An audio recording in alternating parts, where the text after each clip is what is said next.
जोहार। उल गुलान, उल गुलान, उल गुलान। जिंदाबाद बोलो, जिंदाबाद। पाछळवाळा भाईओ भूख लागी छे के શું? થાકી ગયા કે શું? ઉલ ગુલાન, ઉલ ગુલાન, ઉલ ગુલાન।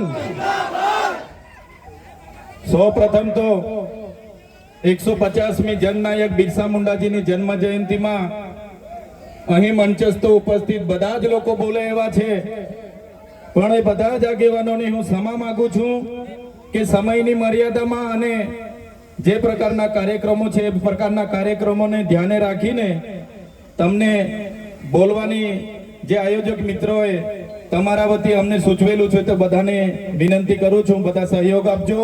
ભાજપના વડાપ્રધાનને આદિવાસીઓની તાકાત આજે આપણે બતાવી દીધી છે, એ બદલ બધાનો ખૂબ ખૂબ આભાર। આ આપણી તાકાત છે અને જ્યારે પણ કોઈ જીએમડીસી ની વાત આ વિસ્તારમાં લઈને આવશે, જ્યારે પણ આ વિસ્તારમાં હાઇડ્રો પ્રોજેક્ટના નામે ગામડાઓ વિસ્થાપિત કરવાની વાત કરશે, કોરિડોરના નામે ગામડાઓને વિસ્થાપિત કરવાની વાત આવશે, માલસામોડ પ્રોજેક્ટના નામે ગામડાઓ વિસ્થાપિત કરવાની વાત આવશે કે કેવડિયાની મારી બહેનોને હેરાન કરવાની વાત આવશે, તે દિવસે પણ આવો ઘોડાપુર આપણે પહોંચવાનું છે। તે દિવસે પણ ઘોડાપુર થઈને આપણે પહોંચવાનું છે।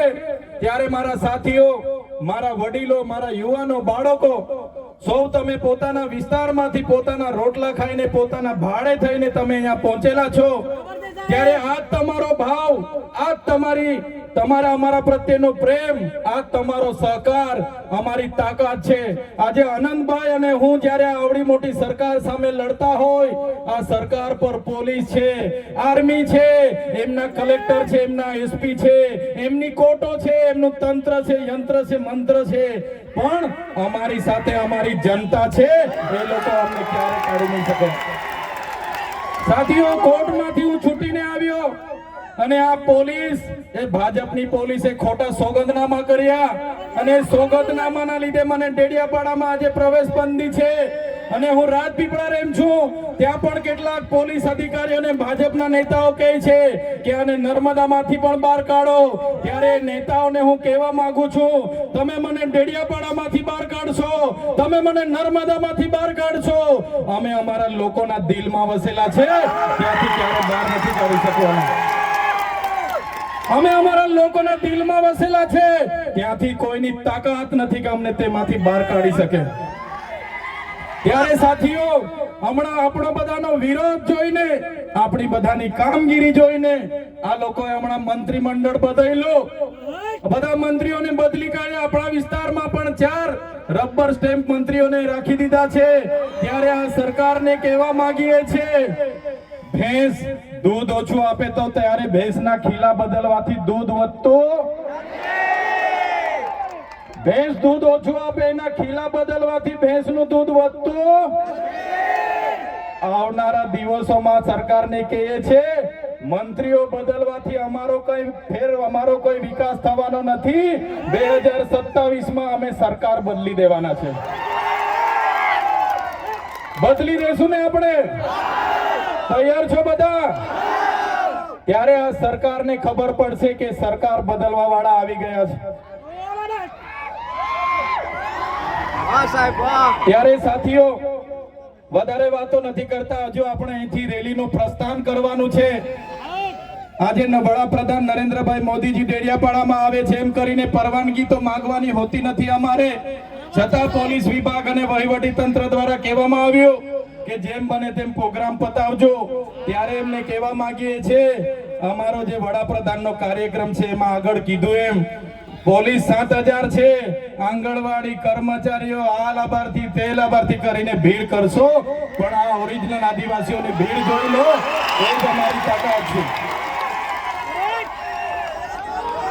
ત્યારે સાથીઓ, ભગવાન બિરસા મુંડાની જે ઉપદેશો હતા, એમના જે વિચારો હતા, એમણે પોતાનું 25 વર્ષમાં પોતાનું જીવન આપણા માટે સમર્પિત કરી દીધું। આપણે બધા એમના વિચારો, ઉપદેશો અહીંથી લઈને જઈશું। આપણી અસ્મિતા બચે, આપણી સંસ્કૃતિ બચે, આપણા રૂઢિ પરંપરા બચે।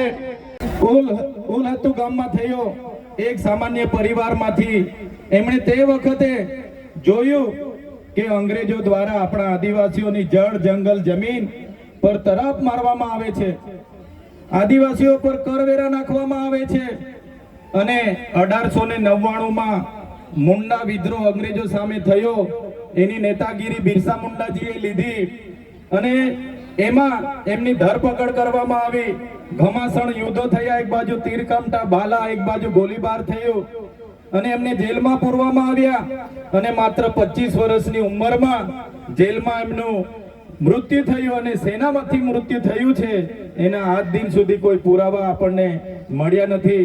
ત્યારે સાથીઓ, આ બિરસા મુંડાનો ધ્યેય આદિવાસી સ્વાયત્ત રાજ, આદિવાસી સ્વતંત્ર રીતે સ્વમાન શેરની જેમ જીવે એવો ધ્યેય હતો. તમને ને અમને બધાને ઇતિહાસમાં ભણાવવામાં આવ્યો. ઉત્ક્રાંતિવાદ, ચાર્લ્સ ડાર્વિનના ઉત્ક્રાંતિવાદના સિદ્ધાંતોમાં જણાવવામાં આવ્યું કે જ્યારે આ પૃથ્વી પર માનવી સભ્યતાનું ઉત્પન્ન થયું ત્યારે આદિમાનવ તરીકે સૌપ્રથમ પૃથ્વી પર આદિવાસીઓ આવ્યા. શરૂઆતમાં પેડાની શોધ થઈ, અગ્નિની શોધ થઈ, ધાન્યની શોધ થઈ, ખેતીની શોધ થઈ અને બધા ખેતીની શોધની સાથે સાથે પરિવારો સાથે રહેતા થયા. એટલે નાના નાના ગામો, નાના નાના કબીલાઓ બન્યા અને એ કબીલાઓના મુખીઓ બન્યા, સરદારો બન્યા અને શાંતિથી પ્રકૃતિ સાથેનું એમનું જીવન ચાલુ હતું. એ દરમિયાન આ દુનિયામાં સંપત્તિ માટે લડાઈ થઈ, સત્તા માટે લડાઈ થઈ, સ્ત્રીઓ માટે લડાઈઓ થઈ અને એમાં એ લોકોની જે સભ્ય સંસ્કૃતિ પોતાને માનનારા સમાજ દ્વારા આદિવાસી સમાજના એક કબીલાઓ પર આક્રમણો થયા. સામદામ દંડભેદ નીતિ અંતર્ગત જ્યારે આપણો આદિવાસી સમાજના એ લોકો સરેન્ડર નહીં થયા તો યુદ્ધો કરીને આપણા કબીલાઓ છીનવાઈ ગયા અને આપણું શોષણ થયું, ઘર્ષણ થયું, જળ જંગલ જમીનો છીનવાઈ. અને તમે જોયું હશે આપણા દેશ પર બહારથી મુગલો આવ્યા, ડચો આવ્યા, હુણો આવ્યા, અંગ્રેજો આવ્યા, પોર્ટુગીઝો આવ્યા, ફ્રેન્ચો આવ્યા અને આ અંગ્રેજોએ પણ 200 વર્ષ આપણા દેશ પર રાજ કર્યું. એ ઇતિહાસથી લઈને આજ દિન સુધી આદિવાસીઓનું માત્ર ને માત્ર શોષણ થતું આવ્યું છે. ત્યારે આદિવાસીએ આઝાદીની લડતમાં પણ તમે જોયું હશે, તમે બિરસા મુંડાનો ઇતિહાસ વાંચો, તમે ગુરુ ગોવિંદનો ઇતિહાસ વાંચો, ટાટિયા મામા ખાજ્યા નાયકનો ઇતિહાસ વાંચો, તમે માનગઢ ધામમાં થયેલો હત્યાકાંડનો ઇતિહાસ વાંચો, તમે દડવાડામાં પાલ દડવામાં થયેલો હત્યાકાંડનો ઇતિહાસ વાંચો, તો આ ઇતિહાસમાં આદિવાસીઓએ અંગ્રેજોને હંપાવ્યા પણ કૂટનીતિ કરીને અંગ્રેજોએ આપણા લોકોને નરસંહાર કરી અને આપણા વિસ્તારમાં આપણા ક્રાંતિકારી લોકોને શહીદી વહોરવી પડી. દેશના આઝાદીમાં આપણું આટલું મોટું યોગદાન હતું.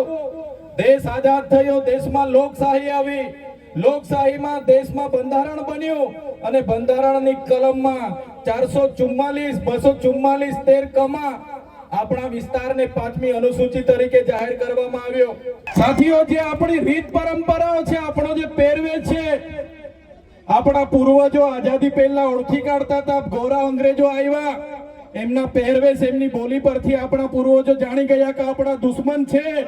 આજે તો આપણે એ લોકોની સંસ્કૃતિ અપનાવતા થઈ ગયા, એ લોકોના પેન્ટ શર્ટ પહેરતા થઈ ગયા, એ લોકોના જીન ટી શર્ટ પહેરતા થઈ ગયા, એ લોકોના બૂટ સૂટ આપણે પહેરતા થઈ ગયા. આપણી બહેનો પણ આજે પંજાબી પહેરતી થઈ ગઈ, ડ્રેસ પહેરતા થઈ ગયા, ચણિયા ચોરી પહેરતી થઈ ગઈ, જીન ટી શર્ટ પહેરતા થઈ ગયા. ત્યારે આવનારા દિવસોમાં આપણો દુશ્મન કોણ છે તે આપણને ખબર પડવાની. ત્યારે આપણે મૌલિક નૈતિક મૂલ્ય આપણે જાળવવા પડશે, આપણી બોલી ભાષા આપણે સાચવવી પડશે, આપણો પહેરવેશ, આપણી સંસ્કૃતિ, આપણા વારસામાં મળેલી આપણી પરંપરાઓ, રીત રિવાજો આપણે સાચવવા પડશે. સાથીઓ, આપણા વિસ્તારમાં વૈશ્વિકરણના નામે જમીનો છીનવાય છે, ઔદ્યોગિકરણના નામે જીઆઈડીસી આવી એમાં જમીનો છીનવાઈ ગઈ, અને તમે જોઈ લો આજે ધર્માંતરણના નામે આદિવાસીઓને ભોળવામાં આવે છે, આજે શિક્ષણના નામે ધર્મના પ્રચારો થાય છે। ત્યારે મારા આદિવાસી સાથીઓને કહેવા માંગુ છું, જે દિવસે આપણે આજે આદિવાસી તરીકે મટી જઈશું તે દિવસે આપણું અનામત પણ આપણને મળવાનું નથી, તે દિવસે આપણે જમીનો પણ બચાવી નથી શકવાના।